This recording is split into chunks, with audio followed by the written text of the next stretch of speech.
Assalamualaikum warahmatullahi wabarakatuh. Perkenalkan, nama saya Intan Nurul Ainika, nomor stambuk F2019-01066, kelas C2, mahasiswi program studi S1 Farmasi, Fakultas Sains dan Teknologi, Universitas Mandala Waluya. Pada video kali ini, saya akan memaparkan materi mata kuliah Farmakologi 2 mengenai anti kanker. Baik, langsung saja kita masuk pada materi dan pembahasan. Adapun topik pembahasan pada materi anti kanker yang akan saya paparkan ada 5, yaitu yang pertama definisi, yang kedua klasifikasi kanker, yang ketiga penyebab kanker, yang keempat golongan obat anti kanker, dan yang kelima yaitu mekanisme terjadinya kanker. Baik, langsung saja pada topik pembahasan pertama yaitu definisi. Anti kanker atau yang sering disebut obat sitostatika merupakan suatu obat yang digunakan untuk membunuh atau menghambat mekanisme proliferasi sel kanker. Kanker adalah tumor ganas di mana kanker merupakan salah satu jenis penyakit tidak menular yang masih menjadi penyebab kematian terbesar di dunia. Penyakit ini ditandai dengan adanya pertumbuhan pada sel tubuh yang tidak terkendali yang dapat merusak sel dan jaringan di sekitarnya. Bahkan sering berakhir dengan kematian. Penyakit ini dapat terjadi pada semua usia. Insiden terjadinya kanker meningkat secara proporsional dengan bertambahnya usia. Oke, selanjutnya topik pembahasan kedua yaitu klasifikasi kanker, di mana jenis kanker terbagi atas 5, yaitu yang pertama myeloma, yang kedua sarkoma, yang ketiga karsinoma, yang keempat leukemia, dan yang kelima limfoma. Langsung saja saya akan bahas yaitu yang pertama myeloma. Myeloma berkembang dalam sel plasma sumsum tulang. Pada kasus tertentu, sel myeloma berkumpul pada satu tulang dan membentuk tumor tunggal yang disebut plasmasitoma. Namun, pada kasus lain, sel myeloma menyebar pada beberapa bagian tulang, membentuk banyak tumor tulang. Kanker ini disebut myeloma ganda. Yang kedua yaitu sarkoma, di mana sarkoma adalah tumor ganas yang tumbuh pada jaringan ikat atau penyambung seperti tulang rawan, lemak, otot, tendon, dan tulang. Kanker ini biasanya terjadi pada orang dewasa muda. Contoh sarkoma yaitu osteosarkoma pada tulang dan chondrosarkoma pada tulang rawan. Dan yang ketiga yaitu karsinoma, di mana karsinoma adalah kanker yang ada pada jaringan epitel yang melapisi permukaan organ, kelenjar, dan kerangka tubuh. Contohnya, kanker pada lapisan lambung disebut karsinoma. Karsinoma menyerang organ atau kelenjar yang menghasilkan dan mengeluarkan sesuatu, seperti payudara yang menghasilkan susu. Karsinoma adalah jenis kanker paling umum, ditemui pada 80% sampai 90% kasus kanker. Yang keempat yaitu leukemia. Leukemia atau kanker darah adalah kanker pada sumsum tulang yang menghambat produksi sel darah merah, sel darah putih, dan trombosit. Sel darah putih berguna untuk mengatasi infeksi, sel darah merah diperlukan untuk mencegah kekurangan darah atau anemia, dan trombosit menjaga tubuh agar tidak mudah memar dan berdarah. Yang kelima atau yang terakhir yaitu limfoma, di mana limfoma adalah kanker yang berasal dari kelenjar getah bening atau kelenjar sistem limfa yang berfungsi menghasilkan sel darah putih dan membersihkan cairan tubuh atau dari organ seperti payudara dan otak.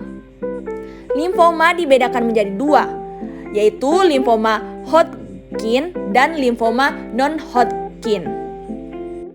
Pada topik pembahasan ketiga yaitu penyebab kanker, di mana penyebab kanker terbagi atas beberapa, yaitu yang pertama, kumpulan sel abnormal yang terbentuk sel-sel tubuh secara terus-menerus, gen supresor tumor, proto-onkogen, kerugian sel supresor, keuntungan fungsi mutasi dari proton onkogen, generik, lingkungan, gaya hidup, dan karsinogen.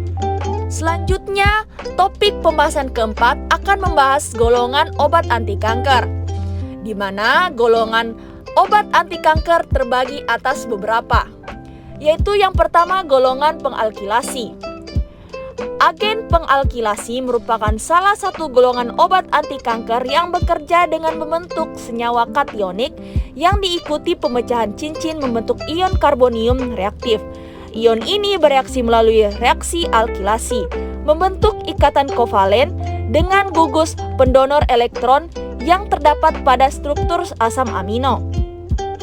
Reaksi ini membentuk cross-linking antara dua rangkaian DNA dan mencegah mitosis, sehingga proses pembentukan sel terganggu dan terjadi hambatan pertumbuhan sel kanker.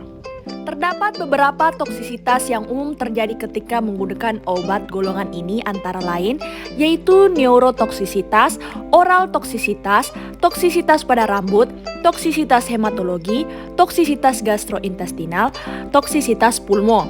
Insiden busulfan dapat menyebabkan pulmotoksisitas yaitu 4%.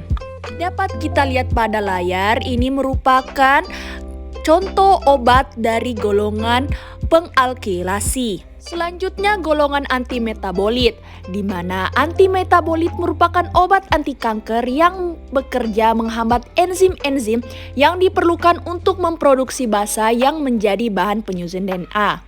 Antimetabolit dan juga asam folat dapat mencegah terjadinya pembelahan pada sel kanker. Obat ini juga memiliki toksisitas yang hampir sama dengan golongan agen pengalkilasi yaitu neurotoksisitas, oral toksisitas, toksisitas pada rambut, toksisitas hematologi, toksisitas gastrointestinal. Dan di sini kita bisa lihat obat-obat golongan antimetabolit. Selanjutnya golongan produk bahan alam. Terdapat beberapa obat yang berasal dari produk alam yang dapat mengikat DNA dengan proses interkalasi sehingga dapat menyebabkan kerusakan pada kromosom sel kanker serta menghambat pembelahan sel kanker. Di mana obat golongan produk alam yang digunakan antara lain dapat kita lihat pada gambar. Selanjutnya yaitu golongan hormon. Penelitian toksisitas akut dan kronik telah menunjukkan bahwa sebagian besar temuan yang diamati terkait dengan efek hormonal dari obat anti kanker golongan hormon adalah salah satunya toremifen. Pada penelitian ini, obat golongan hormon yang digunakan antara lain dapat kita lihat pada gambar. Selanjutnya yaitu obat golongan target molekular, di mana obat golongan ini bekerja melawan sel kanker dengan menargetkan pada gen atau protein tertentu, di mana golongan obat ini yang digunakan antara lain dapat kita lihat pada gambar. Dan yang terakhir yaitu golongan lain-lain, di mana golongan obat ini digunakan dalam pengobatan kanker. Mekanisme kerja obat ini masih belum bisa dijelaskan secara rinci. Akan tetapi, obat golongan ini sudah lama digunakan dan terbukti dapat mengobati kanker selama beberapa dekade ini. Formifer sodium merupakan salah satu bagian dari golongan lain-lain ini. Formifer sodium biasanya digunakan untuk terapi biliary tract carcinoma (BTC). Obat golongan lain-lain yang digunakan antara lain dapat kita lihat pada gambar. Adapun topik pembahasan terakhir yaitu mekanisme terjadinya kanker, di mana terjadinya kanker meliputi banyak tahapan, di mana pada setiap tahapan menggambarkan perubahan genetik yang akan mendorong transformasi sel normal menjadi sel kanker atau malignan.